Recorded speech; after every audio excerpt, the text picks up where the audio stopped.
The European Union's cover-up of the Pfizer contracts is escalating as the European auditors are now taking it to a whole new level.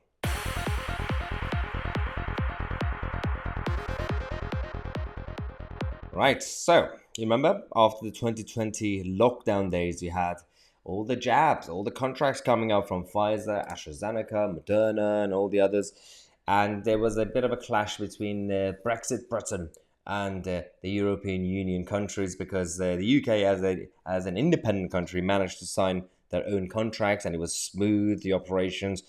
The European Union didn't really like it because they had problems with AstraZeneca. It got to a very weird situation where they were going to put sanctions on us and block the trade routes. Now, they had their own problems now because all the contracts with the jabs and everything that they've made, they have not released all the data and information. It's a bit dodgy, and they're now being targeted by their own people. And the European auditors have come out and they're after the European Union. So this is fascinating. This is the special report that the European Court of Auditors have now published on the conduct of the European Union. When you look into it, so you've got there's a point 7 which says the Commission has not yet scrutinized or benchmarked its procurement process to learn lessons for future improvements, nor does it currently plan to test its procurement system through stress tests or simulations. That's not the main problem. The issue is 49. We asked the Commission to provide us with information on the preliminary negotiations for this agreement. This is a scientific experts consulted and advised, received timing of the talks, records of the discussions, and the details of the agreed terms and conditions. However, none was forthcoming. So the European Commission can continue to do the cover-up operation. They continue to refuse to release any of their information or data that they have to do. And with all these inquiries going around, and they're going to have more international inquiries coming up, that somebody needs to answer some serious questions. Who is it going to be in charge? Is it Ursula von der Leyen? Is she even going to be around by then?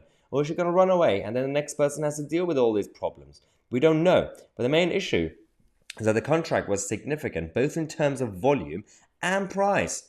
And according to the leaked details, shots, each one of them cost 15 euros, 15.50 actually, euros, meaning that the contract would be worth nearly 30 billion euros if fully exercised. So you get all these shots, and not some of them weren't even used anyway. So they got expired. They didn't really give it to any other country. So when we talk about the definition of waste of money and waste of time, this was it, because they didn't know what to do. Sometimes they over ordered. Sometimes they actually didn't know how much to order, so they didn't have enough.